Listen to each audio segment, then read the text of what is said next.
Dear students, welcome to the another session of the online class.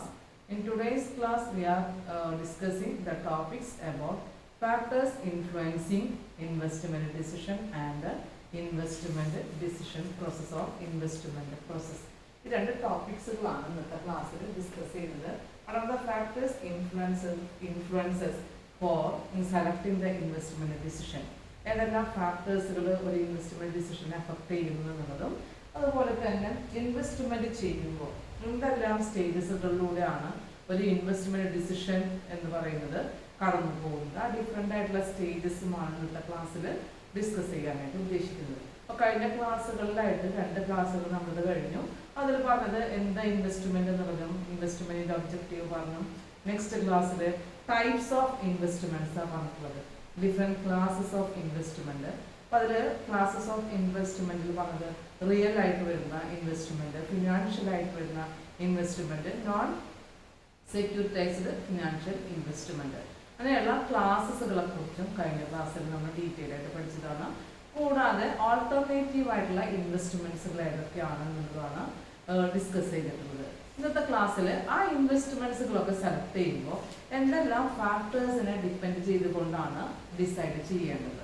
That is the factors influencing investment decision. അപ്പോൾ ഏതൊക്കെ ഫാക്ടേഴ്സുകളാണെന്ന് ചോദിച്ചു കഴിഞ്ഞാൽ there are so many factors directly or indirectly affect the investment decisions besides the availability of the fund and profitability from the investment.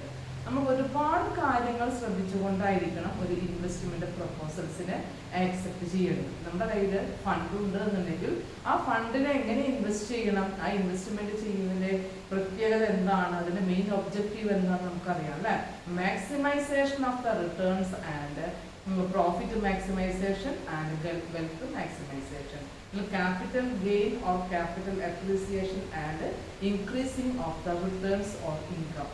Regular ആയിട്ടുള്ളൊരു income അല്ലെങ്കിൽ നമുക്ക് ഭാവിയിലേക്ക് വേണ്ടതായിട്ടുള്ള ഇൻകത്തിന്റെ appreciation അല്ലെങ്കിൽ വെൽത്തിനെ generate ചെയ്യണം എന്നുള്ളതായിരിക്കും ഏതൊരു ഇൻവെസ്റ്റേഴ്സിന്റെയും ആവശ്യകത അല്ലെങ്കിൽ അയാളുടെ ഒരു ഒബ്ജക്റ്റീവ് എന്ന് പറയുന്നത്.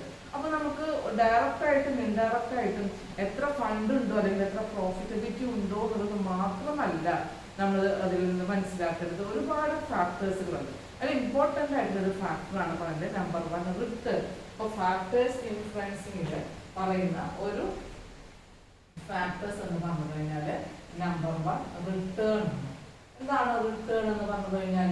റിട്ടേൺ എന്ന് പറയുന്നത് നമുക്ക് ഇൻവെസ്റ്റ് ചെയ്ത് കഴിഞ്ഞാൽ അതിൽ കിട്ടുന്ന yield, income or earnings or profit, ഇതിനൊക്കെ നമുക്ക് എന്ത് പറയാം? റിട്ടേൺ എന്ന് പറയാം. അപ്പോൾ return, the expected return from the investment is the most important of the investment proposal. ഒരു ഇൻവെസ്റ്റ്മെന്റിന്റെ നമ്മൾ മെയിൻ ആയിട്ടും എന്തായിരിക്കും അതിൽ നിന്ന് എക്സ്പെക്ട് ചെയ്യുക ഇൻവെസ്റ്റർ? അതിന്റെ റിട്ടേൺസ് തന്നെയാണ് അല്ലെ. അപ്പൊ റിട്ടേൺസ് എന്ന് പറഞ്ഞു കഴിഞ്ഞാൽ റേറ്റ് ഓഫ് റിട്ടേൺ അയാൾ എക്സ്പെക്ട് ചെയ്യുന്ന റേറ്റ് ഓഫ് റിട്ടേൺ തന്നെ ആയിരിക്കണം. അപ്പൊ ആ റേറ്റ് ഓഫ് റിട്ടേണിൽ ചിലപ്പോൾ എന്ന് പറഞ്ഞു കഴിഞ്ഞാല് ചില റിട്ടേൺസുകൾ ഫിക്സഡ് ആയിട്ട് കിട്ടുന്ന റിട്ടേൺസുകൾ ഉണ്ടായിരിക്കാം.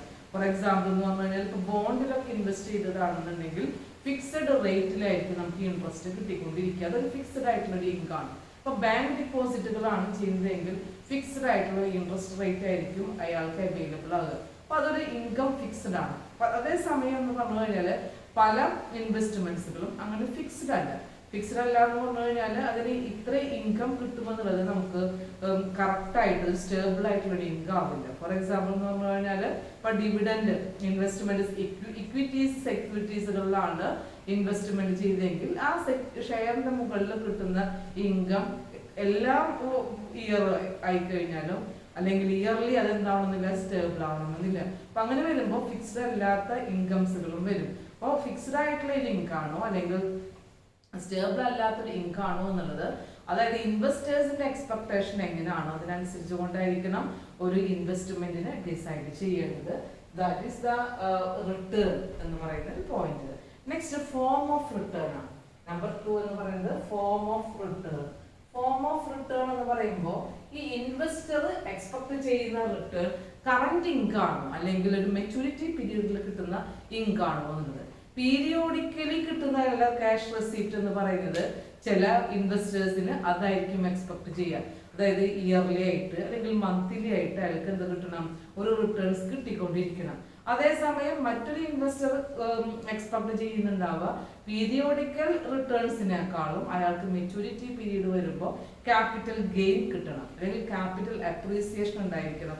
അയാൾ ഇൻവെസ്റ്റ് ചെയ്ത അസറ്റിന്റെ മുകളിൽ അയാൾക്ക് വലിയൊരു എമൗണ്ട് ആയിരിക്കണം ലാഭമായി കിട്ടേണ്ടത്. അങ്ങനെ ആയിരിക്കും അയാൾ ചെയ്യുന്നത്. അപ്പൊ അത് നോക്കിക്കൊണ്ടായിരിക്കണം ഇൻവെസ്റ്റ്മെന്റ് ഡിസിഷൻ എടുക്കുന്നത്. ഫോം ഓഫ് റിട്ടേൺ, അതായത് പീരിയോഡിക്കൽ ആയിട്ട് കിട്ടുന്ന ക്യാഷ് റെസിപ്റ്റ് ആണോ, അല്ലെങ്കിൽ ഇൻകം ആണോ, അല്ലെങ്കിൽ കറന്റ് ഇൻകത്തിനേക്കാൾ അയാൾക്ക് മെച്യൂരിറ്റി പീരീഡിൽ കിട്ടുന്ന ഇൻകം ആണോ അയാൾ എക്സ്പെക്ട് ചെയ്യുന്നത്, അതിനനുസരിച്ച് കൊണ്ട് റിക്വയർഡ് ആയിട്ടുള്ള അല്ലെങ്കിൽ അതിന് സ്യൂട്ടബിൾ ആയിട്ടുള്ള രീതിയിൽ ഇൻവെസ്റ്റ്മെന്റ് ഡിസിഷൻ അയാൾക്ക് എടുക്കാനായിട്ട് കഴിയണം. അതാണ് ഫോം ഓഫ് റിട്ടേണും ഇൻവെസ്റ്റ്മെന്റ് ഡിസിഷനെ അഫക്ട് ചെയ്യുന്നുണ്ട് എന്നുള്ളത് പറയുന്നത്. നെക്സ്റ്റ് പറയുന്നത് തേർഡ് വൺ പറയുന്നത് റിസ്ക് ആപ്പിറ്റൈറ്റ് ആണ്.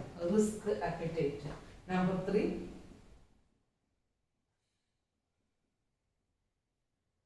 റിസ്ക് ആപ്പിറ്റൈറ്റ് എന്ന് പറഞ്ഞു കഴിഞ്ഞാൽ റിസ്ക് എന്ന് പറയുന്നത് തന്നെ എന്താണ്, വേരിയേഷൻസ് ഇൻ ദ റിട്ടേൺ. അതായത് റിട്ടേൺ ഫ്രം ഇൻവെസ്റ്റ്മെന്റ് ഇൻകം എന്ന് പറയുന്നത് ആ ഉദ്ദേശിച്ചതിനേക്കാൾ അയാൾക്ക് മാറ്റം ഉണ്ടാവുകയാണെങ്കിൽ, വേരിയേഷൻസ് ഉണ്ടാവുകയാണെങ്കിൽ, ഫ്ലക്ച്വേഷൻസ് ഉണ്ടാകാനുള്ള സാധ്യത ഉണ്ടെങ്കിൽ അതിനെ റിസ്ക് എന്നാണ് പറയുന്നത്. അപ്പൊ റിസ്കിന്റെ അഫോർഡബിലിറ്റി എങ്ങനെയാണോ എന്നുള്ളത് കൂടെ ശ്രദ്ധിക്കണം. That is the ability to tolerate the risk. Different person are different. എനിക്കുള്ള പോലെ ആയിരിക്കില്ല എനിക്ക് അഫോർഡ് ചെയ്യാൻ, എനിക്ക് ടോളറേറ്റ് ചെയ്യാൻ കഴിയുന്ന ഒരു റിസ്ക് ആയിരിക്കില്ല വേറൊരാൾക്ക് ആ ഇൻവെസ്റ്റ്മെന്റിൽ നിന്ന് കിട്ടുന്ന റിസ്കിനെ ടോളറേറ്റ് ചെയ്യുന്നത്. വളരെ ഡിഫറെന്റ് ആണ്. There are so many reasons or factors such as financial responsibilities, environment and basic personality.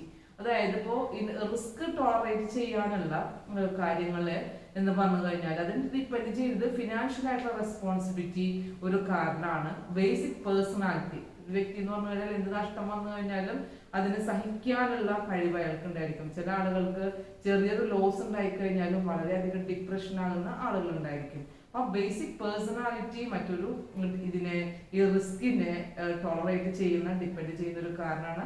അതുപോലെ തന്നെ എൻവയോൺമെന്റ് എന്ന് പറഞ്ഞു കഴിഞ്ഞാൽ ഇക്കണോമിക് ആയിട്ടുള്ള എൻവയോൺമെന്റ്, ഫിനാൻഷ്യൽ ആയിട്ടുള്ള സ്ട്രക്ചർ, ഇങ്ങനെയൊക്കെ നോക്കുമ്പോൾ അതും റിസ്കിനുള്ള സാധ്യത കൂടുതലാവാം. ചില കേസുകളിൽ സാധ്യത വളരെ കുറവാകാം.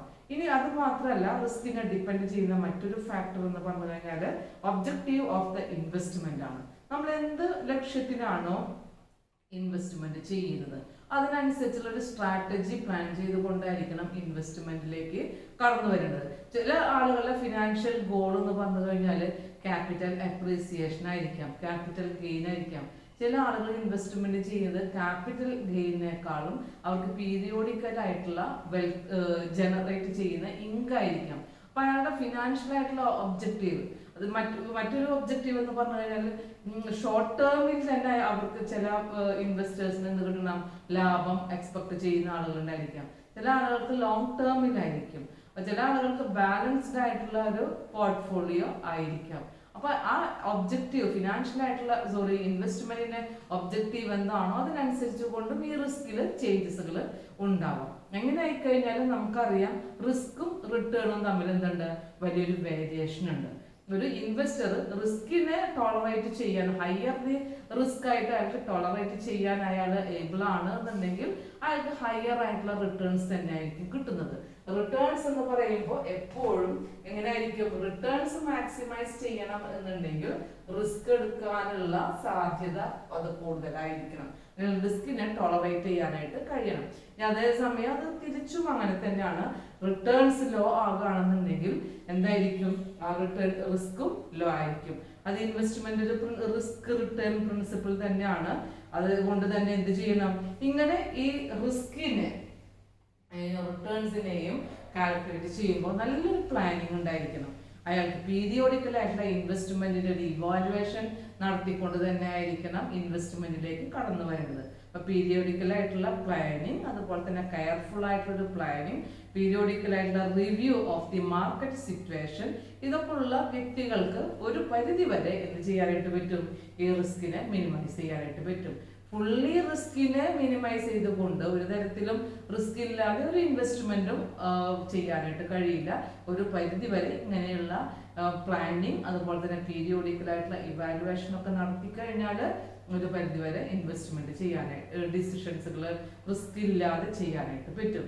അതുകൊണ്ട് തന്നെ ക്രൂഷ്യൽ ആയിട്ടുള്ള ഒരു ഫാക്ടറാണ് ശരിക്കും പറഞ്ഞു കഴിഞ്ഞാൽ റിസ്ക് എന്ന് പറയുന്നത്. ആ റിസ്കിനെ അനലൈസ് ചെയ്യുക. അത് പല തരത്തിലുള്ള റിസ്കുകളുണ്ട്. സിസ്റ്റമാറ്റിക് ആയിട്ടുള്ള റിസ്ക് ഉണ്ട്, അൺസിസ്റ്റമാറ്റിക് ആയിട്ടുള്ള റിസ്കുകളുണ്ട്. നമുക്ക് ആ റിസ്കിന്റെ കാറ്റഗറി മുൻപൊക്കെ നമ്മൾ പഠിച്ചിട്ടുള്ളതാണ്. അപ്പൊ അതിനെക്കുറിച്ച് ഞാൻ ഡീറ്റെയിൽ ആയിട്ട് പറയുന്നില്ല. ഇപ്പോൾ നമുക്കതിനെക്കുറിച്ച് ഡീറ്റെയിൽ ആയിട്ട് പഠിക്കാനുണ്ട്.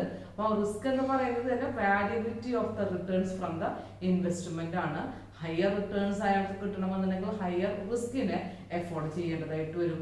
അതുകൊണ്ട് റിസ്കിനെ കാൽക്കുലേറ്റ് ചെയ്യുക, വളരെ സിസ്റ്റമാറ്റിക് ആയിട്ട് കാൽക്കുലേറ്റ് ചെയ്യുക എന്ന് പറയുന്നത് തന്നെ ഒരു ക്രൂഷ്യൽ ആയിട്ടുള്ള ഫാക്ടർ തന്നെയാണ്. ഓക്കെ, ഇതാണ് നമുക്ക് റിസ്ക് ആപ്പിറ്റൈറ്റിനെ കുറിച്ച് പറയാനുള്ളത്. Fourth one objective of the investment ആണ്. Fourth one objective of investment. ഇൻവെസ്റ്റ്മെന്റിന്റെ ഒബ്ജക്റ്റീവും ഈ ഇൻവെസ്റ്റ്മെന്റിന്റെ ഡിസിഷനെ അഫക്ട് ചെയ്യുന്നുണ്ടെന്ന് പറയാനായിട്ട് കാരണം സോ മെനി ഒബ്ജക്റ്റീവ്സുകളാണ്. ഇൻവെസ്റ്റ്മെന്റിനെ കുറിച്ച് നോക്കുകയാണെന്നുണ്ടെങ്കിൽ ചില വ്യക്തികൾക്ക് നേരത്തെ പറഞ്ഞതുപോലെ മാക്സിമം റിട്ടേൺസ് ആയിരിക്കാം, ചില വ്യക്തികൾക്ക് എന്ന് പറഞ്ഞു കഴിഞ്ഞാൽ മാക്സിമം ക്യാപിറ്റൽ ഗെയിൻ ആയിരിക്കാം, ചില ആളുകൾക്ക് വളരെ സേഫ്റ്റി ആയിട്ടുള്ള ഇൻവെസ്റ്റ്മെന്റ് ആയിരിക്കാം, ചില ആളുകൾ എന്ന് പറഞ്ഞാൽ വളരെ ലിക്വിഡ് ആയിട്ടുള്ള ഇതായിരിക്കാം. അപ്പോൾ അഗ്രസീവ് ആയിട്ടുള്ള ഇൻവെസ്റ്റേഴ്സ് ഉണ്ടായിരിക്കും, കൺസർവേറ്റീവ് ആയിട്ട് വരുന്ന ഇൻവെസ്റ്റേഴ്സ് ഉണ്ടായിരിക്കും. അഗ്രസീവ് ആയിട്ടുള്ള ഇൻവെസ്റ്റേഴ്സ് എന്ന് പറഞ്ഞു കഴിഞ്ഞാൽ ഇവർക്ക് ഹയർ റിട്ടേൺസ് ആയിരിക്കണം, ഹയർ റിസ്ക്കും അവർ അഫോർഡബിൾ ആണ്. അതേസമയം കൺസർവേറ്റീവ് ആയിട്ടുള്ള ഇൻവെസ്റ്റേഴ്സ് എന്ന് പറഞ്ഞു കഴിഞ്ഞാൽ അവർ സേഫ്റ്റിക്കും ഇമ്പോർട്ടൻസ് കൊടുക്കുന്നുണ്ട്. അതുകൊണ്ട് തന്നെ റിട്ടേൺസ് എന്ന് പറഞ്ഞു കഴിഞ്ഞാൽ റിസ്കിനെ മിനിമൈസ് ചെയ്തുകൊണ്ടുള്ള റിട്ടേൺസ് ആണ് അവർ കൺസർവേറ്റീവ് ആയിട്ടുള്ള ഇൻവെസ്റ്റേഴ്സ് ഓപ്റ്റ് ചെയ്യുന്നത്. അപ്പൊ ഇവിടെ എന്ന് പറഞ്ഞു കഴിഞ്ഞാൽ ഇൻവെസ്റ്റ്മെന്റ് ചെയ്യുമ്പോൾ പ്രിഫറൻസ് കൊടുക്കുന്നത് സേഫ്റ്റി ആണോ, ലിക്വിഡിറ്റി ആണോ, അങ്ങനെയല്ല. അല്ലെങ്കിൽ ലോവർ ആയിട്ടുള്ള ഇൻകം കിട്ടിക്കഴിഞ്ഞാലും അവർ സാറ്റിസ്ഫൈഡ് ആകുന്ന ഇൻവെസ്റ്റേഴ്സ് ഉണ്ടായിരിക്കാം. അപ്പൊ എന്ത് ഒബ്ജക്റ്റ് ആണോ അവർക്കുള്ളത് ഇൻവെസ്റ്റ്മെന്റിനെ കുറിച്ച്, അതും ഇൻവെസ്റ്റ്മെന്റിനെ ഡിസൈഡ് ചെയ്യുന്ന ഒരു ഫാക്ടർ തന്നെയാണ്.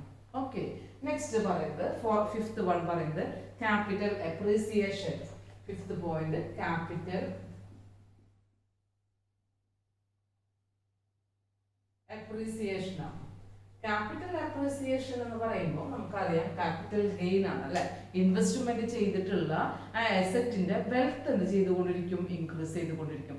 ആ അസറ്റിന്റെ മാർക്കറ്റ് പ്രൈസ് എന്ത് ചെയ്തുകൊണ്ടിരിക്കുകയാണ്, ഗ്രോത്ത് ചെയ്തുകൊണ്ടിരിക്കുകയാണ്. ഇപ്പൊ ഞാനൊന്ന് 10 ലക്ഷം രൂപയ്ക്കാണ് ഇൻവെസ്റ്റ്മെന്റ് ചെയ്തതെങ്കിൽ ഒരു 5 വർഷം കഴിഞ്ഞാലും ഈ സെയിം 10 ലക്ഷം രൂപ അല്ല ആ ഇൻവെസ്റ്റർ ആയിട്ടുള്ള ഞാൻ എക്സ്പെക്ട് ചെയ്യുന്നത് 25 lakhs ആണ്. അപ്പൊ ക്യാപിറ്റൽ അപ്രീസിയേഷൻ ആണ് ഉദ്ദേശിക്കുന്നതെങ്കിൽ അതിനെ സ്യൂട്ടബിൾ ആയിട്ടുള്ള ഇൻവെസ്റ്റ്മെന്റ് ഡിസിഷൻസുകളായിരിക്കണം എടുക്കേണ്ടത്.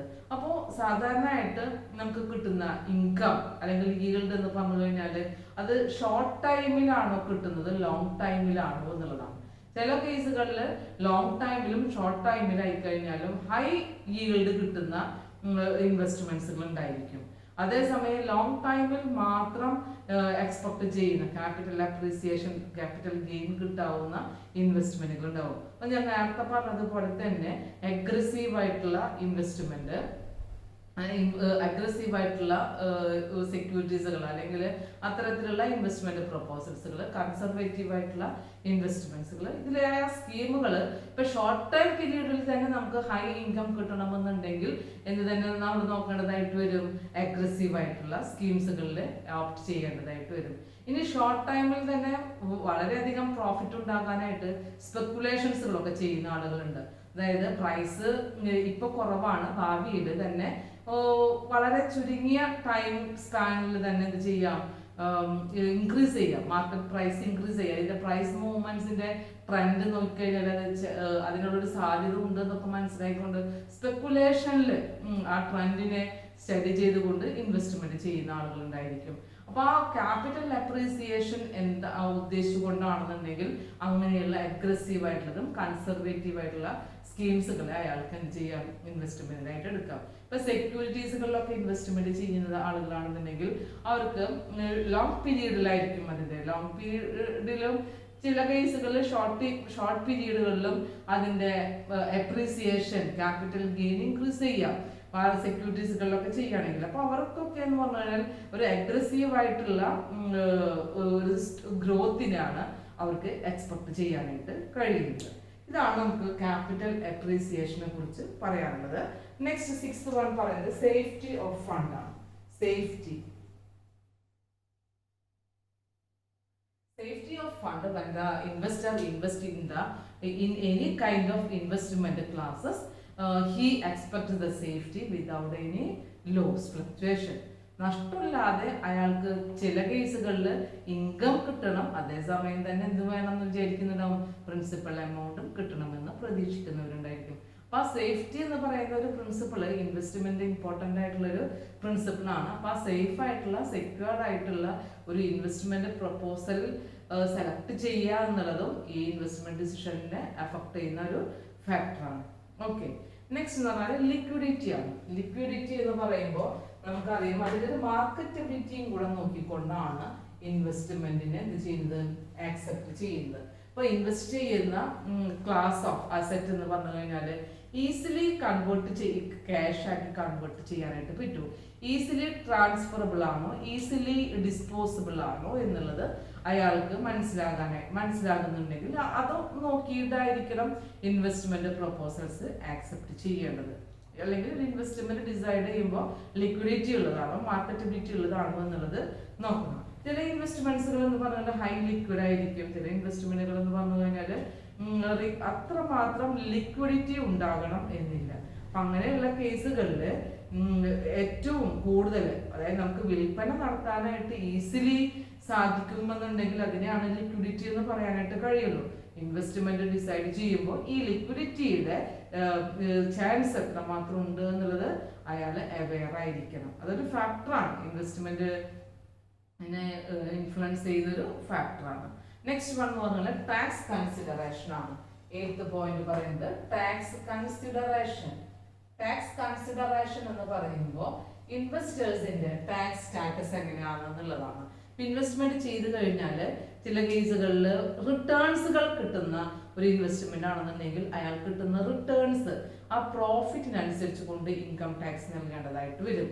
ചില ഇൻവെസ്റ്റ്മെന്റ്സുകൾ എന്ന് പറയുന്നത് ക്യാപിറ്റൽ ഗെയിൻ ഉണ്ടാകാം, ക്യാപിറ്റൽ അപ്രീസിയേഷൻ ഉണ്ടാവും.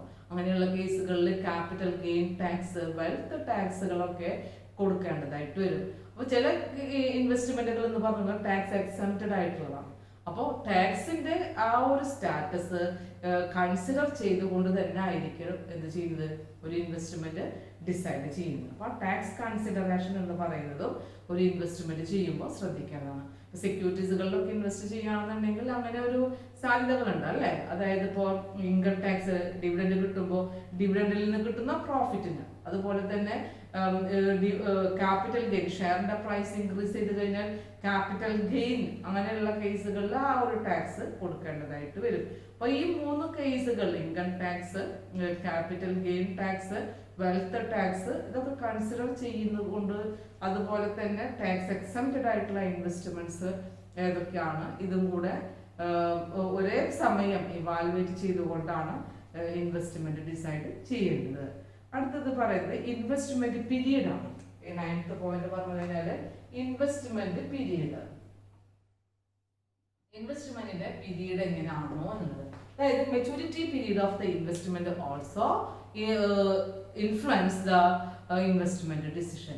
മെച്യൂരിറ്റി പീരീഡ് ചില കേസുകളിൽ ഷോർട്ടർ പീരീഡ് ആയിരിക്കും, ചില കേസുകളിൽ ലോങ്ങർ പീരീഡ് ആയിരിക്കും. ആ ലോങ്ങർ പീരീഡ് ആകുമ്പോൾ ആ ലോങ്ങർ പീരീഡിൽ ഹൈ ക്യാപിറ്റൽ അപ്രീസിയേഷൻ ഉണ്ടായിരിക്കാം.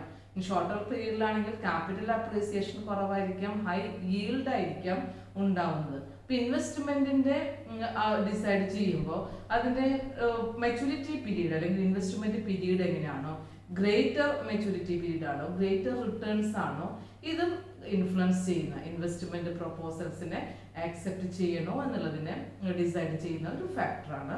That is the investment period. Next പറഞ്ഞു കഴിഞ്ഞാൽ ഇൻവെസ്റ്റബിൾ സർപ്ലസ്. 10th പോയിന്റ് പറയുന്നത് ഇൻവെസ്റ്റബിൾ സർപ്ലസ്. ഇൻവെസ്റ്റബിൾ സർപ്ലസിൽ പറയുന്നത് investable surplus place a vital role making investment decision. The money available for investment determine the selection of various asset classes and do the risk and return. അതായത് നമുക്ക് investment ചെയ്ത് കഴിഞ്ഞാൽ അതിൽ കിട്ടുന്ന റിട്ടേൺസുകൾ വീണ്ടും income generate ചെയ്യാനായിട്ടാണ് യൂസ് ചെയ്യുന്നത്. Investment എന്ന് പറഞ്ഞു കഴിഞ്ഞാൽ എപ്പോഴും നമ്മുടെ മണിയെ ഐഡിൽ മണിയായിട്ട് വെക്കാനായിട്ട് കഴിയില്ല. ഇൻവെസ്റ്റ്മെന്റ് ചെയ്യുന്ന ആ മണിയിലൂടെ തന്നെ ഗ്രോത്തിനെ ജനറേറ്റ് ചെയ്തുകൊണ്ട് വീണ്ടും വീണ്ടും ചെയ്യണം. അപ്പം അതിൽ കിട്ടുന്ന റിട്ടേൺസ് എത്രയാണോ അതിനനുസരിച്ച് കൊണ്ടാണ് ഇൻവെസ്റ്റബിൾ സർപ്ലസ് എന്ന് പറയുന്നത്. അപ്പോൾ ആ ഇൻവെസ്റ്റബിൾ സർപ്ലസിന്റെ അവൈലബിലിറ്റി എത്രയാണോ എന്നുള്ളത് നോക്കിക്കൊണ്ടായിരിക്കും ഓരോ ഇൻവെസ്റ്റ്മെന്റും ഡിസൈഡ് ചെയ്യുന്നത്. നെക്സ്റ്റ് എന്ന് പറഞ്ഞാൽ ഇൻവെസ്റ്റ്മെന്റ് നീഡ് ആണ് പറയുന്നത്. 11th point investment need. ഇൻവെസ്റ്റ്മെന്റിന്റെ നീഡ് ചില ആളുകളുടെ ഫിനാൻഷ്യൽ ഗോൾ എന്ന് പറയുന്നത് മെച്യൂരിറ്റി പീരീഡ് കഴിയും. മെച്യൂരിറ്റി പീരീഡിൽ എന്ത് കിട്ടിയാൽ മതി, ഈ ക്യാപിറ്റൽ അപ്രീസിയേഷൻ ഉണ്ടായാൽ മതി. പക്ഷെ ചില ഇൻവെസ്റ്റേഴ്സ് എക്സ്പെക്ട് ചെയ്യുന്നത് കറന്റ് ആയിട്ടുള്ള വരുന്ന ഈൽഡാണ്. അതായത് മന്ത്ലി ഇൻകം കിട്ടണം. ഇപ്പോൾ ഡിപ്പോസിറ്റ് ചെയ്യുകയാണെങ്കിൽ ഇൻവെസ്റ്റ്മെന്റ് ബാങ്കിൽ ഡിപ്പോസിറ്റ് ചെയ്യുന്നവരാണെന്നുണ്ടെങ്കിൽ അല്ലെങ്കിൽ ബോണ്ടിൽ ഇൻവെസ്റ്റ് ചെയ്യുന്നവരാണെന്നുണ്ടെങ്കിൽ അവർക്ക് കറന്റ് ആയിട്ടുള്ള ഇൻകം പീരിയോഡിക്കൽ ആയിട്ടുള്ള ഇൻകം തന്നെയായിരിക്കും കിട്ടുന്നത്. ഇപ്പൊ ഇൻവെസ്റ്റ്മെന്റ് നീഡ് പീരിയോഡിക്കൽ ആയിട്ടുള്ള ഇൻകം ആണോ മെച്യൂരിറ്റി ടൈമിൽ കിട്ടുന്ന ഇൻകം ആണോ അതിനനുസരിച്ച് കൊണ്ടാണ് ഇൻവെസ്റ്റ്മെന്റ് ഡിസൈഡ് ചെയ്യുന്നത്. That is the investment need. Then past market trend ആണ് last point. Past market trend.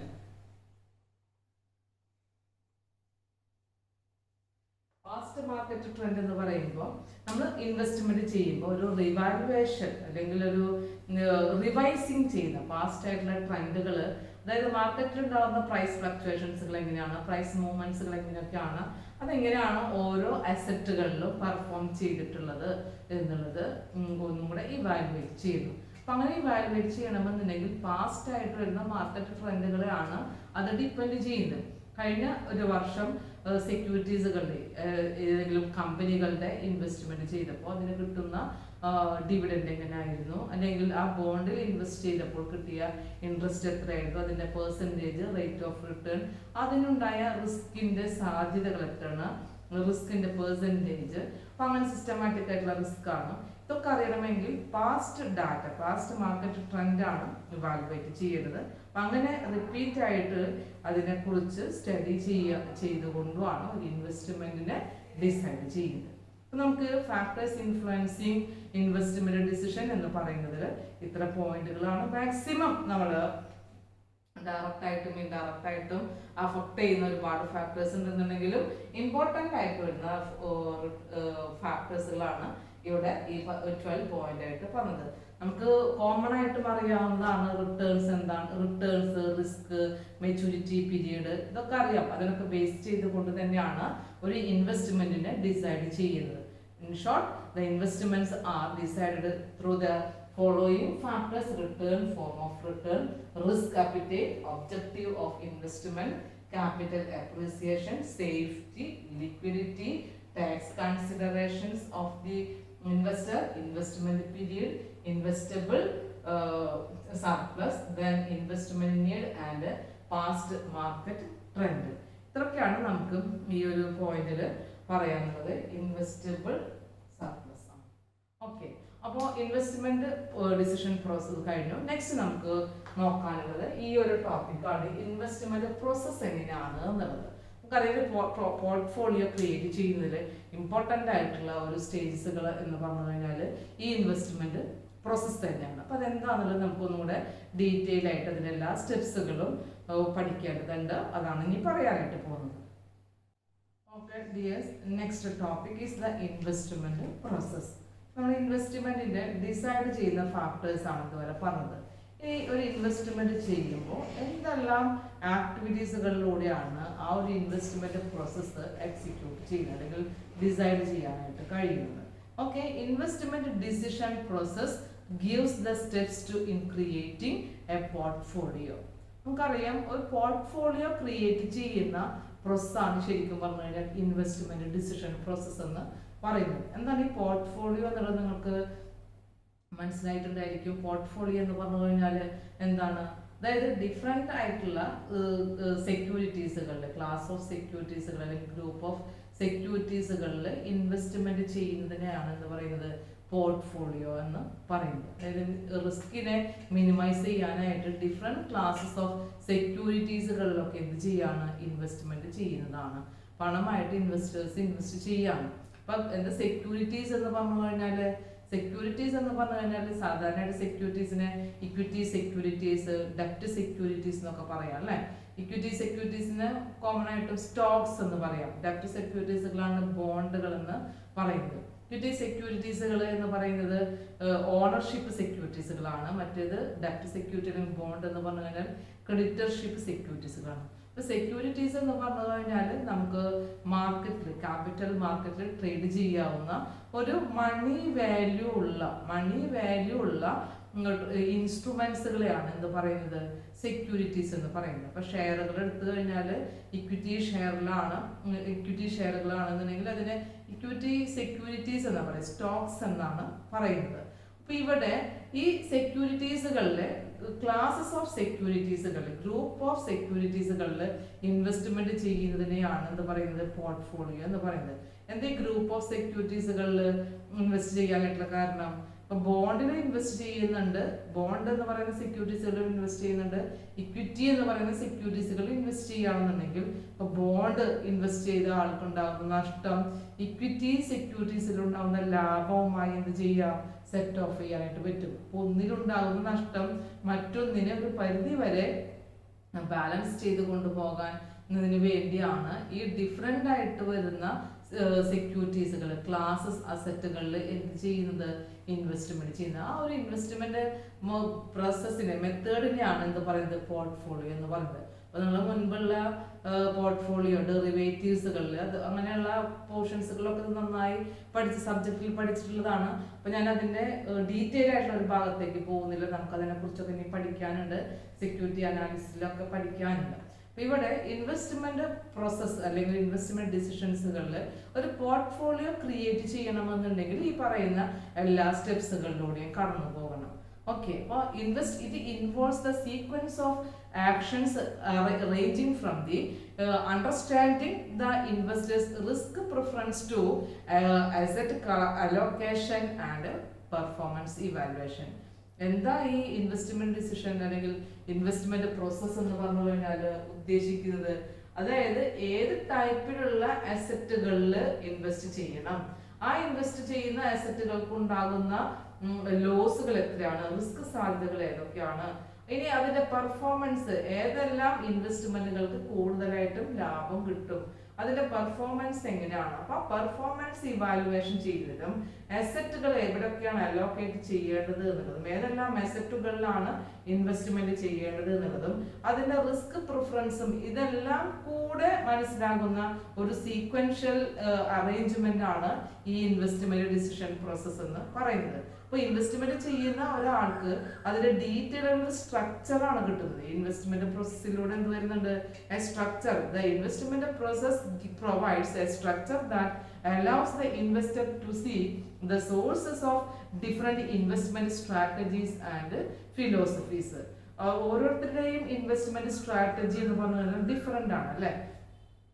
Investment strategy എന്ന് പറഞ്ഞു കഴിഞ്ഞാൽ തന്നെ എന്താണ്, നമ്മൾ എവിടെയാണ് പണം ഉണ്ടെന്നുണ്ടെങ്കിലും എവിടെ ഇൻവെസ്റ്റ് ചെയ്യണം, ഏതിൽ ഇൻവെസ്റ്റ് ചെയ്യണം, എവിടെയാണ്, എങ്ങനെയാണ് ഇൻവെസ്റ്റ് ചെയ്ത് കഴിഞ്ഞാൽ കിട്ടുന്ന ലാഭം എത്ര ആയിരിക്കും, ഇതൊക്കെ അറിയുന്ന ഡിഫൈൻ ചെയ്യുന്നതാണ് ഇൻവെസ്റ്റ്മെന്റ് സ്ട്രാറ്റജി എന്ന് പറയുന്നത്. അപ്പോൾ ഇൻവെസ്റ്റ്മെന്റ് സ്ട്രാറ്റജി അല്ലെങ്കിൽ ഇൻവെസ്റ്റ്മെന്റിന്റെ ഫിലോസഫിയെ ഡീറ്റെയിൽ ആയിട്ട് പറയുന്ന, അല്ലെങ്കിൽ ഏതൊക്കെ സോഴ്സിൽ എവിടൊക്കെ എങ്ങനെ ഇൻവെസ്റ്റ് ചെയ്ത് കഴിഞ്ഞാൽ ലാഭം ഉണ്ടാവും എന്ന് പറയുന്നതിനെ കുറിച്ചുള്ളൊരു വിശദീകരണം ആയിരിക്കും ഏതിലൂടെ കിട്ടുന്നത്, ഒരു ഇൻവെസ്റ്റ്മെന്റ് പ്രോസസ്സ് എന്ന് പറയുന്നതിൽ കിട്ടുന്നത്. അതുകൊണ്ട് തന്നെ നമ്മൾ ഇൻവെസ്റ്റ്മെന്റ് ചൂസ് ചെയ്യുമ്പോൾ, ആ ഒരു ഡിസൈഡ് ചെയ്യുമ്പോൾ ഒരുപാട് പോയിന്റ്സുകൾ ശ്രദ്ധിക്കാറുണ്ട്. അപ്പൊ അതിൽ വരുന്ന പോയിന്റുകളാണ് ഇവിടെ പറയുന്നത്. ഇൻവെസ്റ്റ്മെന്റ് സ്റ്റേജസ് അല്ലെങ്കിൽ പ്രോസസ് എന്ന് പറഞ്ഞാൽ number 1 defining investment objective, number 2 analysing the securities, number 3 constructing a portfolio to minimise the risk, fourth one evaluating the performance of portfolio, last one revising the portfolio. These are the various steps included in the investment process or investment decision process. അപ്പോൾ നമുക്ക് ഇതിൽ ഓരോന്നും എന്താണെന്നുള്ളത് പഠിക്കണം. First one പറയുന്നത് defining investment objective.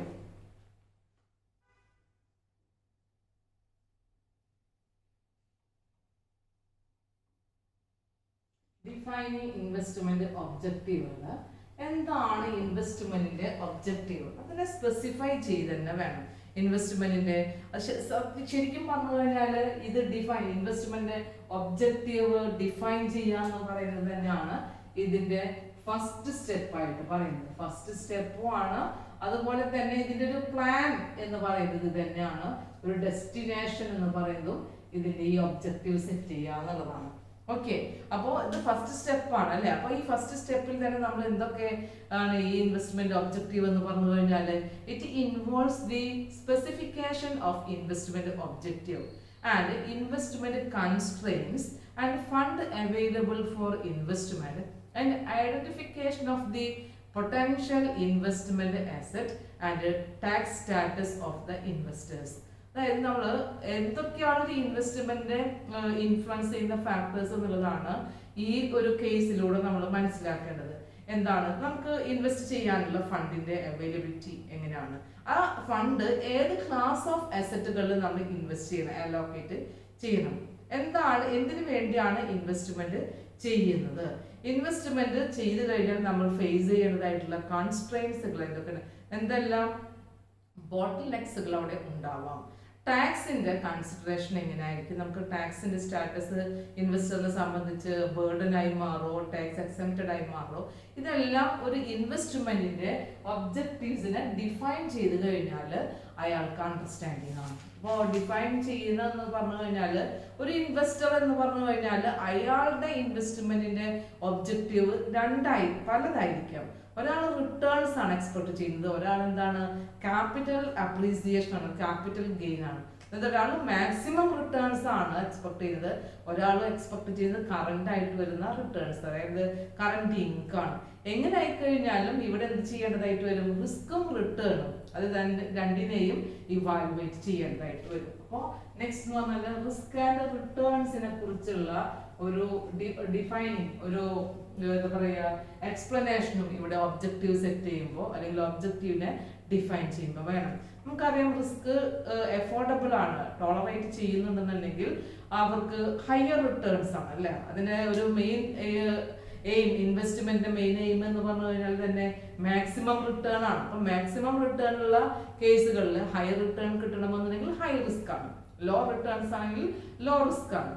അപ്പൊ ആ ഒരു പ്രിൻസിപ്പിൾ കൂടെ നമ്മൾ ഇവിടെ എന്ത് ചെയ്യണം, കൺസിഡർ ചെയ്യണം. ഇനി എന്ന് പറഞ്ഞു കഴിഞ്ഞാൽ ചില ടിപ്പിക്കൽ ആയിട്ടുള്ള ഒബ്ജക്റ്റീവ്സ് എന്ന് പറഞ്ഞു കഴിഞ്ഞാൽ കറന്റ് ഇൻകം ആണ് അല്ലെങ്കിൽ ക്യാപിറ്റൽ അപ്രീസിയേഷൻ ആണ്. ചില കേസുകളിൽ ഇൻവെസ്റ്റേഴ്സിനെ സംബന്ധിച്ച് ലിക്വിഡിറ്റി കിട്ടുക എന്നുള്ളതാണ്. ചില ഇൻവെസ്റ്റേഴ്സിന്റെ പോയിന്റ് ഓഫ് വ്യൂ അവർക്ക് സേഫ്റ്റി ആയിട്ടുള്ള ഒരു ഇൻവെസ്റ്റ്മെന്റ് ഉണ്ടാകുക എന്നുള്ളതാണ്. ചില ഇൻവെസ്റ്റേഴ്സ് എന്ന് പറഞ്ഞു കഴിഞ്ഞാൽ അവരുടെ ഒബ്ജക്റ്റീവ് അതിന്റെ മെച്യൂരിറ്റി പീരീഡ് ഷോർട്ടർ ആണോ ലോങ് ടേം ആയിട്ടുള്ളതാണോ എന്നുള്ളതാണ്.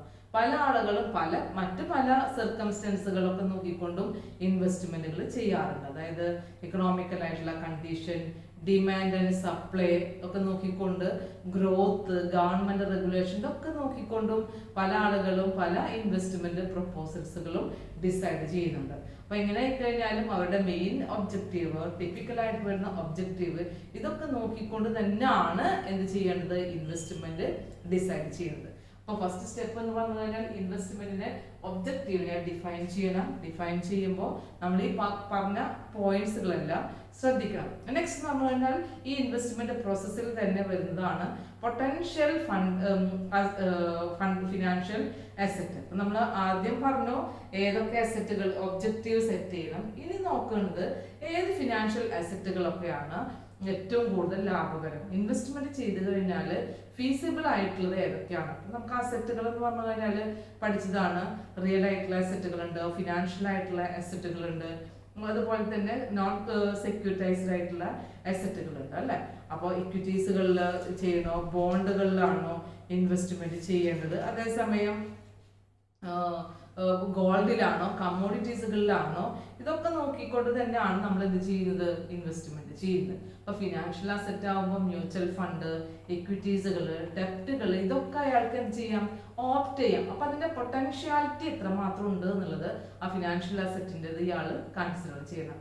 മറ്റൊരെണ്ണെന്ന് പറഞ്ഞു കഴിഞ്ഞാൽ ഇൻവെസ്റ്റ് ചെയ്യാവുന്ന എമൗണ്ട് എത്രയാണ്, മാക്സിമം എത്ര എമൗണ്ട് വരെ ഇൻവെസ്റ്റ് ചെയ്യാം, അയാളുടെ വെൽത്ത് ജനറേറ്റ് ചെയ്യാൻ എത്ര ഇൻവെസ്റ്റ്മെന്റ് ചെയ്യണം, ഏതൊക്കെ അസറ്റുകളിൽ അത് അലോക്കേറ്റ് ചെയ്യാം, അത് ശ്രദ്ധിക്കണം. പിന്നെ ടാക്സ് സ്റ്റാറ്റസ് ആണ്. ടാക്സ് സ്റ്റാറ്റസ് എന്ന് പറഞ്ഞാൽ നമുക്കറിയാമല്ലോ, ഇൻകം പ്രോഫിറ്റബിലിറ്റി ഏൺ ചെയ്ത് കഴിഞ്ഞാൽ ഇൻകം ടാക്സ് നൽകണം, ക്യാപിറ്റൽ ഗെയിൻ വരണമെങ്കിൽ ക്യാപിറ്റൽ ഗെയിൻ ടാക്സ് നൽകണം, ക്യാപിറ്റൽ അപ്രീസിയേഷൻ വരുമ്പോൾ അങ്ങനെയുള്ള ടാക്സുകളൊക്കെ വരണം. അപ്പോൾ income tax, capital gain tax, അതുപോലെ തന്നെ വെൽത്ത് ടാക്സ്, ഇങ്ങനെയുള്ള ആ ടാക്സ് സ്റ്റാറ്റസ് ഓഫ് ദ ഇൻവെസ്റ്ററും കൂടെ ഈ ഇൻവെസ്റ്റ്മെന്റിന്റെ ഒബ്ജക്റ്റീവ് ഡിഫൈൻ ചെയ്യുമ്പോൾ ശ്രദ്ധിക്കേണ്ടതാണ്.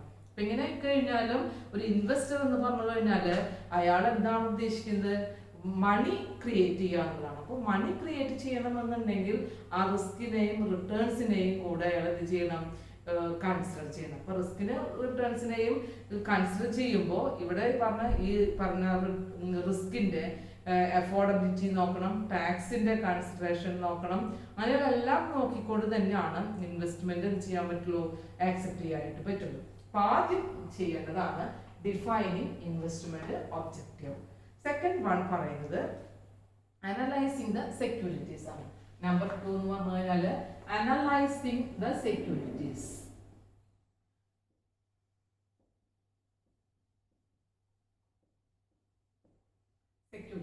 സെക്യൂരിറ്റീസ് എന്ന് പറഞ്ഞാൽ നമുക്കറിയാം ഒരു ഇൻസ്ട്രുമെന്റ് ആണ് അല്ലെ. അപ്പൊ മണി എന്ന് പറയുന്ന വാല്യൂ ഉള്ള ട്രേഡബിൾ ആയിട്ടുള്ള ട്രേഡ് ചെയ്യാവുന്ന ഒരു ഇൻസ്ട്രുമെന്റ്സിനെയാണ് എന്ത് പറയുന്നത്, സെക്യൂരിറ്റീസ് എന്ന് പറയുന്നത്. അപ്പൊ സെക്യൂരിറ്റീസുകൾ എന്ന് പറയുന്നത് തന്നെ എക്വിറ്റി സെക്യൂരിറ്റീസുകളാവാം, അല്ലെങ്കിൽ ഡെപ്റ്റ് സെക്യൂരിറ്റീസുകൾ, ബോണ്ടുകളാവാം. അപ്പൊ ഇവിടെ എന്ന് പറഞ്ഞു കഴിഞ്ഞാല് സെക്യൂരിറ്റി അനാലിസിസ് എന്ന് പറയുന്നത് സെക്കൻഡ് സ്റ്റെപ്പ് ആണ് അല്ലെ. ഈ സെക്കൻഡ് സ്റ്റെപ്പ് എന്ന് പറയുമ്പോൾ തന്നെ ഇമ്പോർട്ടൻ്റ് ആയിട്ടും ഇൻവെസ്റ്റ്മെന്റുകൾ ചെയ്യുമ്പോൾ ഇത്തരത്തിലുള്ള സെക്യൂരിറ്റീസുകളിലാണ് അല്ലെങ്കിൽ പോർട്ട്ഫോളിയോ ആണ് എന്ത് ചെയ്യുന്നത്, ഡിസൈഡ് ചെയ്യുന്നത്, അല്ലെ പോർട്ട്ഫോളിയോ ക്രിയേറ്റ് ചെയ്യുന്ന ഒരു പ്രോസസ്സാണ് ഇൻവെസ്റ്റ്മെന്റ് ഡിസിഷൻ പ്രോസസ്സ് എന്നുള്ളത്. അതുകൊണ്ട് ഈ ഒരു സ്റ്റേജ് വളരെയധികം ശ്രദ്ധിക്കണം. It enables the investor to distinguish between underpriced and overpriced stock. ഇവിടെ വരുന്ന അസറ്റുകൾ അണ്ടർ പ്രൈസ്ഡ് ആയിട്ടുള്ള അസറ്റ് ആണോ, അണ്ടർ പ്രൈസ്ഡ് ആയിട്ടുള്ള ഷെയർസുകളാണോ, സെക്യൂരിറ്റീസുകളാണോ, ഓവർ പ്രൈസ്ഡ് ആണോ, ഹൈ പ്രൈസ്ഡ് ആണോ, ലോ പ്രൈസ്ഡ് ആണോ എന്നുള്ളതാണ് നോക്കേണ്ടത്. ചില കേസുകൾ എന്ന് പറഞ്ഞു കഴിഞ്ഞാൽ returns can be maximized by currently underpriced but have increased potentiality in future. ചില കേസുകളിൽ ഇപ്പോൾ നിലവിൽ കറണ്ട് മാർക്കറ്റ് പ്രൈസ് ലോ ആണെന്നുണ്ടെങ്കിലും ഫ്യൂച്ചറിൽ അങ്ങനെയുള്ള സെക്യൂരിറ്റീസുകളുടെ സ്റ്റോക്സുകളുടെ പ്രൈസ് ഇൻക്രീസ് ചെയ്യും, അങ്ങനെ റിട്ടേൺസ് മാക്സിമൈസ് ചെയ്യാം. ശരിക്കും പറഞ്ഞു കഴിഞ്ഞാൽ ഇൻവെസ്റ്റ്മെന്റ് ഒരു ഗോൾഡൻ പ്രിൻസിപ്പിൾ എന്ന് പറഞ്ഞു കഴിഞ്ഞാൽ എന്താണ്, ഗോൾഡൻ പ്രിൻസിപ്പിൾ ഓഫ് ഇൻവെസ്റ്റ്മെന്റ് എന്ന് പറഞ്ഞു കഴിഞ്ഞാൽ ഗോൾഡൻ പ്രിൻസിപ്പിൾ ആണ് കേട്ടോ, പ്രിൻസിപ്പിൾ ഓഫ് ഇൻവെസ്റ്റ്മെന്റ്. ഇൻവെസ്റ്റ്മെന്റ് എന്ന് പറഞ്ഞു കഴിഞ്ഞാൽ സാധാരണയായിട്ട് നമ്മൾ ഇൻവെസ്റ്റ്മെന്റ് ചെയ്യുമ്പോൾ നമുക്ക് എപ്പോഴും ലാഭം എക്സ്പെക്ട് ചെയ്യുന്നുണ്ട് അല്ലെ. അപ്പൊ ലാഭം എക്സ്പെക്ട് ചെയ്യുമ്പോൾ നമ്മൾ ചെറിയ വിലക്ക് വാങ്ങി കൂടുതൽ വിലക്ക് വിൽക്കുക, അതാണ് അല്ലെ. അപ്പൊ ബൈ ലോ ആണ്, നമ്മൾ വാങ്ങിക്കുമ്പോൾ വളരെ കുറവിലായിരിക്കും, സെൽ ചെയ്യുന്നത് ഹൈയിലായിരിക്കും. ഈ ഒരു പ്രിൻസിപ്പിളാണ് നമ്മൾ ഏത് ഇൻവെസ്റ്റ്മെന്റുകളിലും എന്ത് ചെയ്യുന്നത്, അഡോപ്റ്റ് ചെയ്യുന്നത്. ഈ ഒരു അസംഷനിലാണ് ചെയ്യുന്നത്. അപ്പോൾ ഇങ്ങനെ നമുക്ക് ചെയ്യണമെന്നുണ്ടെങ്കിൽ സെക്യൂരിറ്റീസിനെ അനലൈസ് ചെയ്തുകൊണ്ട് മാത്രമേ ഈ ഒരു പ്രിൻസിപ്പിളെ അഡോപ്റ്റ് ചെയ്യാനായിട്ട് പറ്റുള്ളൂ. ഇപ്പം നമുക്ക് നല്ല പ്രൈസ് ആണോ അല്ലെങ്കിൽ ലാഭം ഉണ്ടാവുമോ എന്നുള്ളത്. അപ്പൊ 2 ടൈപ്പിലുള്ള സെക്യൂരിറ്റി അനാലിസിസുകളാണ് ചെയ്യുന്നത്. ഒന്ന് ഫണ്ടമെന്റൽ അനാലിസിസും ഫണ്ടമെന്റൽ അനാലിസിസ് ആൻഡ് നമ്പർ 2 എന്ന് പറയുന്നത് ടെക്നിക്കൽ അനാലിസിസ്. ടെക്നിക്കൽ അനാലിസിസ് എന്താണ് ഈ പറഞ്ഞ സംഭവം? നമുക്ക് ഇതിനെ കുറിച്ച് ഇക്വിറ്റി അനാലിസിസ് എന്ന് പറയുന്ന ഒരു 3rd ചാപ്റ്ററിൽ വളരെ ഡീറ്റെയിൽ ആയിട്ട് സെക്യൂരിറ്റി അനാലിസിസിനെ കുറിച്ച് പഠിക്കാനുണ്ട്. പക്ഷെ ഇവിടെ ഈ ഒരു പ്രോസസ്സിന് ജസ്റ്റ് ഇതൊന്നും ഞാൻ പറഞ്ഞു പോകുന്നേ ഉള്ളൂ. ടെക്നിക്കൽ അനാലിസിസ് നടത്തിക്കൊണ്ടും ഫണ്ടമെന്റൽ അനാലിസിസ് നടത്തിക്കൊണ്ടുമാണ് എന്ത് ചെയ്യുന്നത്, സെക്യൂരിറ്റീസുകളെ അനലൈസ് ചെയ്യുന്നത്. ടെക്നിക്കൽ അനാലിസിസ് എന്ന് പറഞ്ഞു കഴിഞ്ഞാൽ പ്രൈസ് മൂവ്മെന്റ്സുകൾ, പ്രൈസ് ട്രെൻഡുകളെ എന്ത് ചെയ്തുകൊണ്ടിരിക്കുകയാണ്, സ്റ്റഡി ചെയ്യാണ്. മാർക്കറ്റിലെ ഇപ്പോഴത്തെ പ്രൈസ് മൂവ്മെന്റ്സുകൾ എങ്ങനെയാണ് എന്നുള്ളത് അറിയാം. അപ്പോൾ നമുക്ക് ഭാവിയിൽ ഉണ്ടാകുന്ന പ്രൈസ് മൂവ്മെന്റ്സുകൾ എന്ത് ചെയ്യാനായിട്ട് പറ്റും, സ്റ്റഡി ചെയ്യാനായിട്ട് പറ്റും, ഇതിനെ പ്രഡിക്റ്റ് ചെയ്യാനായിട്ട് പറ്റും. അപ്പോൾ കറണ്ട് മാർക്കറ്റ് പ്രൈസിന്റെ മൂവ്മെന്റ് എങ്ങനെയാണ്, ആ റെക്കറിംഗ് ആയിട്ട് വരുന്ന ട്രെൻഡ് എന്താണെന്നുള്ളത് ഇപ്പൊ സ്റ്റഡി ചെയ്യുന്നു. ഫ്യൂച്ചറിൽ ഉണ്ടാകുന്ന മാർക്കറ്റ് പ്രൈസിന്റെ മൂവ്മെന്റിനെ അത് പ്രഡിക്റ്റ് ചെയ്യാൻ ഹെൽപ്ഫുൾ ആയി മാറും. അപ്പൊ ഈ ഒരു ഇതെന്ന് പറഞ്ഞു കഴിഞ്ഞാൽ, ഒരു എസംഷൻ എന്ന് പറഞ്ഞു കഴിഞ്ഞാൽ, നമുക്ക് ഈ പ്രൈസിന്റെ ട്രെൻഡ് എന്ന് പറഞ്ഞു കഴിഞ്ഞാൽ പാറ്റേൺ റിപ്പീറ്റ് ചെയ്യുമെന്നുള്ളതാണ്. അതായത് ഇപ്പൊ കഴിഞ്ഞ ഒരു വർഷം ഈ പറയുന്ന സ്റ്റോക്സുകൾക്ക് ഇങ്ങനെയുള്ള ഒരു പ്രൈസ് മൂവ്മെന്റ്സ് തന്നെയാണ്, അതുപോലെ തന്നെ ഈ വർഷവും അത് റിപ്പീറ്റ് ചെയ്യാമെന്ന് പറയുന്ന ഒരു എസംഷൻസിലാണ് എന്ത് ചെയ്യുന്നത്, ഈ പ്രൈസ് മൂവ്മെന്റ്സിനെ സ്റ്റഡി ചെയ്തതും ഫ്യൂച്ചറിനെ പ്രഡിക്റ്റ് ചെയ്യുന്നതും. ഓക്കെ, അപ്പൊ നമുക്ക് ഇതില് കൂടുതലായിട്ട് നമുക്ക് പഠിക്കാനൊക്കെ ഉണ്ട്. അപ്പൊ ഞാനിവിടെ ചെറുതാക്കി മാത്രമേ ഇത് പറയുന്നുള്ളൂ. ഈ ഒരു പോയിന്റ് മനസ്സിലാക്കി വെക്കാം. ടെക്നിക്കൽ അനാലിസിസ് എന്ന് പറയുന്നത് പ്രൈസ് ട്രെൻഡിനെ സ്റ്റഡി ചെയ്യുന്നതും ഫ്യൂച്ചറിലായിട്ട് വരുന്ന പ്രൈസ് മൂവ്മെന്റ്സുകൾ എന്ത് ചെയ്യുന്നു, പ്രഡിക്റ്റ് ചെയ്യുന്നു. സെക്കൻഡ് ഫണ്ടമെന്റൽ അനാലിസിസ് ആണ് അല്ലെ. ഫണ്ടമെന്റൽ അനാലിസിസ് എന്ന് പറഞ്ഞു കഴിഞ്ഞാൽ intrinsic value of the asset is equal to the present value of the cash inflow that expect the firm from the investment. അതാണ് ഉദ്ദേശിക്കുന്നത്. ഇൻട്രിൻസിക് വാല്യൂനാണ് അവിടെ പറയുന്നത്. ഇൻട്രിൻസിക് വാല്യൂ എന്ന് പറഞ്ഞു കഴിഞ്ഞാൽ എന്താണ്, ഒരു ഇൻട്രിൻസിക് വാല്യൂ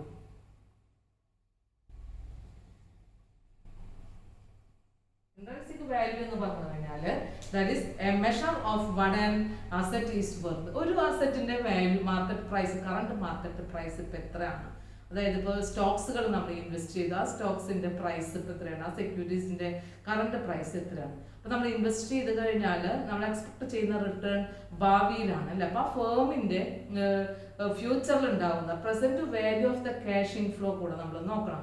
അപ്പൊ present value of cash inflow നമുക്കറിയാം എന്താണ്, അതായത് എക്സ്പെക്ട് ചെയ്യുന്ന റേറ്റ് ഓഫ് റിട്ടേണിനെ അതിനെ എന്ത് ചെയ്യണം, ഡിസ്കൗണ്ട് ഫാക്ടർ കൊണ്ട് എന്ത് ചെയ്യാണ്, മൾട്ടിപ്ലൈ ചെയ്യുമ്പോഴൊക്കെ കിട്ടുന്നതാണ് അതിന്റെ പ്രസന്റ് വാല്യൂ എന്നുള്ളത്. ഇപ്പൊ NPV, നെറ്റ് പ്രസന്റ് വാല്യൂ മെത്തേഡൊക്കെ നമ്മൾ പഠിച്ചിട്ടുള്ളതാണ്. അതൊക്കെ കാൽക്കുലേറ്റ് ചെയ്തുകൊണ്ടാണ് ഈ ഫണ്ടമെന്റൽ അനാലിസിസ് ചെയ്യുന്നത്.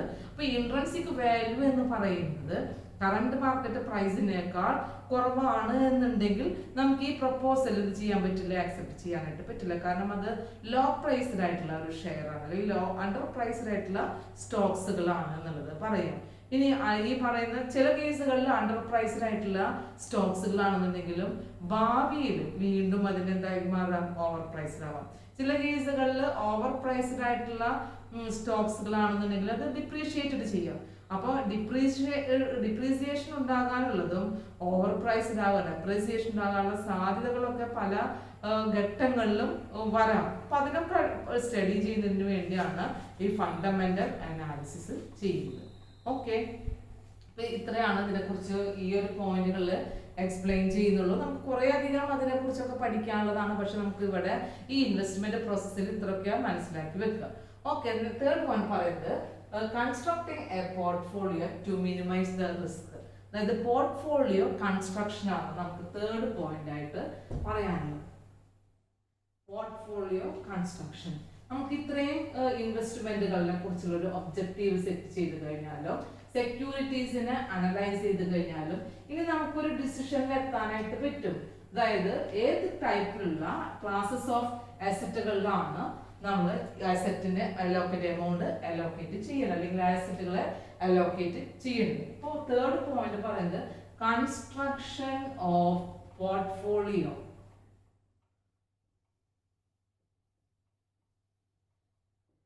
പോർട്ട്ഫോളിയോനെ കൺസ്ട്രക്ട് ചെയ്യുന്നത് മെയിൻ ആയിട്ടും 3 സ്റ്റെപ്പാണ്. തേർഡ് സ്റ്റെപ്പാണ് ഈ ഇതിൽ വരുന്നത്. പക്ഷെ ഇതിൽ തന്നെ സബ് പാർട്ടായിട്ട് 3 സ്റ്റെപ്പുകൾ വരുന്നുണ്ട്. 3 സ്റ്റെപ്സുകളിൽ എന്ന് പറഞ്ഞു കഴിഞ്ഞാൽ ഫസ്റ്റ് സ്റ്റെപ്പ് എന്താണെന്ന് പറയുമ്പോൾ ഫസ്റ്റ് വൺ പറയുന്നത് ഫസ്റ്റ് ഡിസിഷൻ തന്നെയാണ്. ഫസ്റ്റ് എന്ന് പറഞ്ഞാൽ ഡിസിഷൻ ആണ്. എന്താ ഡിസിഷൻ എന്ന് പറഞ്ഞു കഴിഞ്ഞാൽ, ഈ ഡിസിഷൻ എന്ന് പറയുമ്പോൾ how to allocate the portfolio across the different asset classes such as equities, fixed income securities and real asset.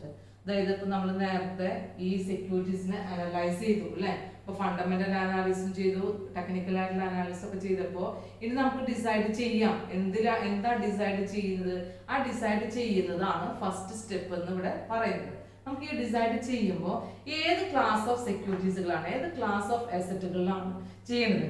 ഇക്വിറ്റീസിലാണോ അല്ലെങ്കിൽ ബോണ്ടിലാണോ? അതായത് ഇക്വിറ്റീസ് എന്ന് പറഞ്ഞു കഴിഞ്ഞാൽ ഡിവിഡൻഡ് വേരിയേഷൻ ഉണ്ടായിക്കൊണ്ടിരിക്കും. കറണ്ട് ആയിട്ടുള്ള ഇൻകത്തിൽ വേരിയേഷൻ ഉണ്ടാവാം, പക്ഷെ ക്യാപിറ്റൽ അപ്രീസിയേഷൻ ഉണ്ടാവാം. ബോണ്ടിൽ ഇൻവെസ്റ്റ് ചെയ്യുകയാണെങ്കിൽ ഫിക്സഡ് ഇൻകം ആയിട്ട് വരുന്ന ഒരു ഇൻവെസ്റ്റ്മെന്റ് ആണ്.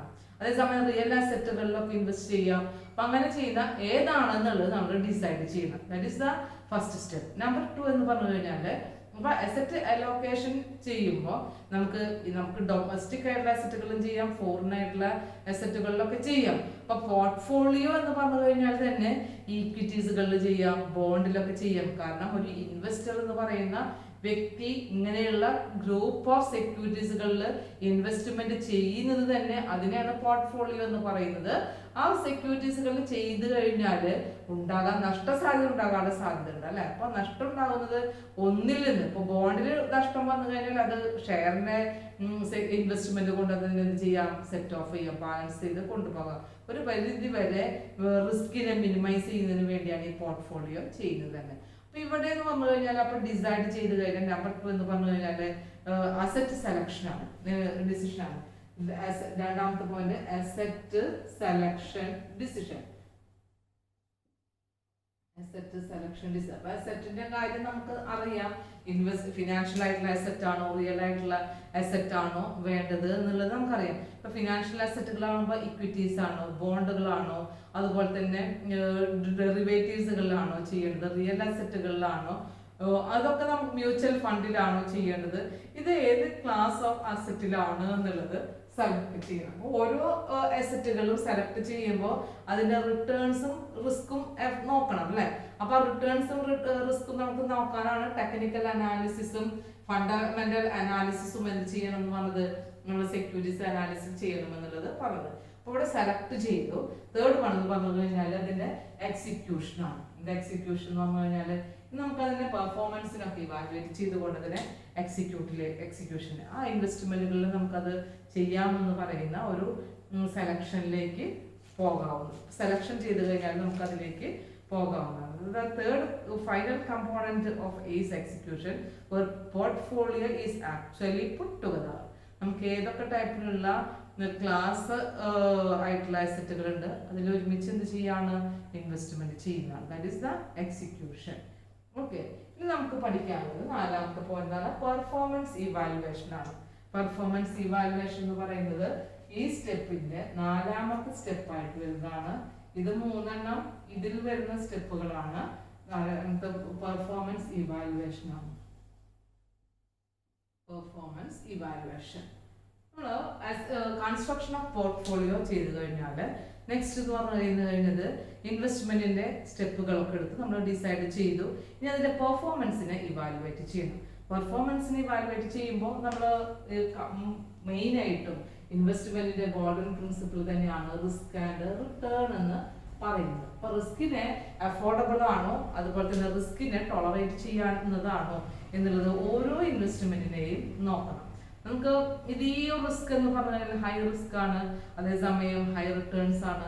ചില കേസുകളിൽ ഹൈ റിസ്ക് ആണ്, ലോ റിട്ടേൺസ് ആണ്. അപ്പൊ അങ്ങനെയാണെങ്കിൽ ഓൾട്ടർനേറ്റീവ് ആയിട്ടുള്ള പ്രൊപ്പോസൽസുകൾ ഉണ്ടായിരിക്കും. ആ ഓൾട്ടർനേറ്റീവ് ആയിട്ടുള്ള പോർട്ട്ഫോളിയോ ചേഞ്ച് ചെയ്തുകൊണ്ട് നമുക്ക് ഇൻവെസ്റ്റ്മെന്റ് ആക്സെപ്റ്റ് ചെയ്യാം. അപ്പൊ എപ്പോഴും പെർഫോമൻസിനെയും കൂടെ ഇവാലുവേറ്റ് ചെയ്യുമ്പോഴാണ് നമുക്ക് ഈ ഓൾട്ടർനേറ്റീവ്സിനെ ചൂസ് ചെയ്യാനായിട്ട് പറ്റുള്ളൂ.